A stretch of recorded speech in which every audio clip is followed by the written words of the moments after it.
Ever just stop and think about what you're actually made of?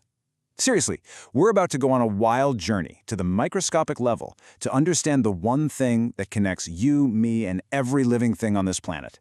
And that is, of course, the cell. So, let's ask that question again.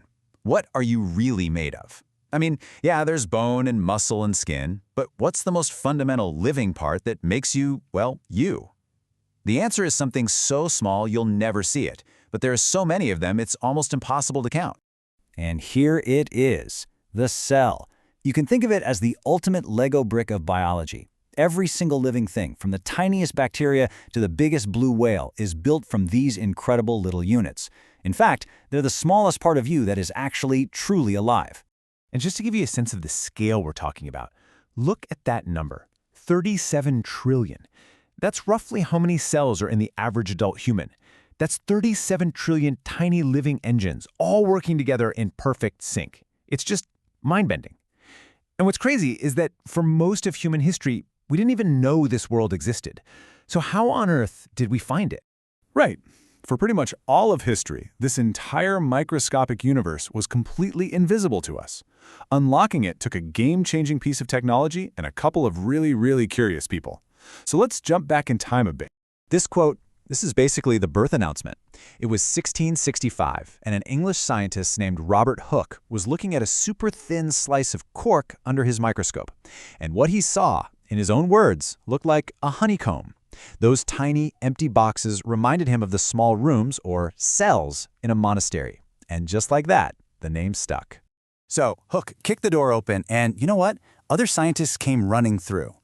Just a few years later, in the 1670s, a Dutch cloth merchant named Antony van Leeuwenhoek, who was obsessed with making lenses, became the first person to see living, single-celled organisms wriggling around in a drop of pond water. It took another century and a half for two other scientists, Schleiden and Schwann, to finally put all the pieces together and give us the foundational rules of biology, what we now call the cell theory. And check these out. These are the actual tools that made it all happen. On the left, you've got Leeuwenhoek's microscope, which looks almost laughably simple, right? It was basically just one incredibly powerful little magnifying glass. Then on the right, you see Hooke's fancier compound microscope. These little gadgets were like the Apollo rockets of their day, taking humanity on its very first voyage into inner space. And that first voyage revealed a whole universe packed inside every living thing. So, let's follow in their footsteps. We'll use our modern understanding as a sort of GPS and take a tour of one of these amazing microscopic cities to see how the machinery of life really works. All right, here's our map. This is a diagram of a typical animal cell. Now, I know it looks a little chaotic at first glance, but I want you to think of it as a bustling city. Each of these little structures, they're called organelles, is like its own building or a city department with a very specific job to do. So, where should we start our tour? Let's head straight to the control center. Our first stop is, without a doubt, the most important building in this entire metropolis. This is City Hall. It's the seat of government, the library, and the command post all rolled into one. This is where the master plan for everything the cell is, and ever will be, is kept. And here we are, a close-up of the nucleus. As you can see, it's not just a simple blob. This is a highly secure facility that houses the city's blueprints, your DNA. Every single instruction, for everything from daily maintenance to building new parts, is coded in that DNA. Without the nucleus giving orders, this whole city would just fall into chaos. Okay, so a city needs a government, for sure.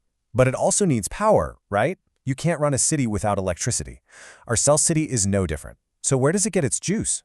It gets it from these guys, the mitochondria, the city's power plants. These are incredibly efficient little engines. They take in the food we eat, break it down, and turn it into an energy molecule called ATP. You can think of ATP as the cash of the cell. Everything costs energy, and ATP is how the cell pays for it. Muscle movements, thinking, breathing, it's all paid for with ATP made right here. Basically, no power, no city. So we've got government and we've got power. But a city also has to make stuff, right? It needs tools, building materials, all the goods it needs to function and grow. So, welcome to the factories. You see all these tiny little dots? Those are ribosomes, and these guys are construction machines.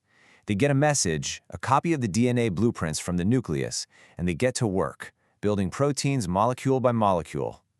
They're the tireless workers on the city's assembly lines, building pretty much everything the cell needs to survive.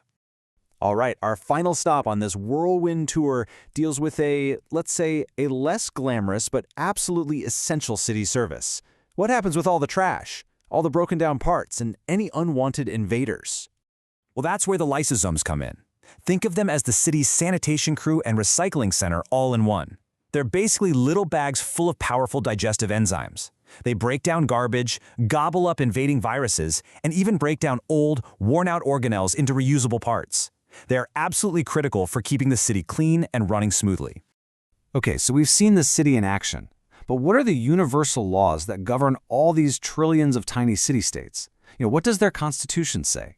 It all boils down to the cell theory, and it has three main ideas. First, all living things are made of cells. Simple enough. Second, the cell is the most basic unit of life. Nothing smaller is truly alive. And third, and this is the one that always gets me, every single cell comes from another cell that already existed. That means there's an unbroken chain of life stretching from you, right now, all the way back to the very first life on Earth. Now, we've been using an animal cell for our tour, but what about a plant? Is a giant redwood tree built from the same basic blueprint as you are? The answer is kinda, but not exactly. This table lays out the key differences, and it all comes down to function. Think about it. A plant needs to stand up tall against gravity, so it has a rigid cell wall for support. We animals need to move around, so our cells are flexible. Plants make their own food from sunlight, so they have chloroplasts, their own personal solar power factories. These key architectural differences are literally what separate the entire plant and animal kingdoms.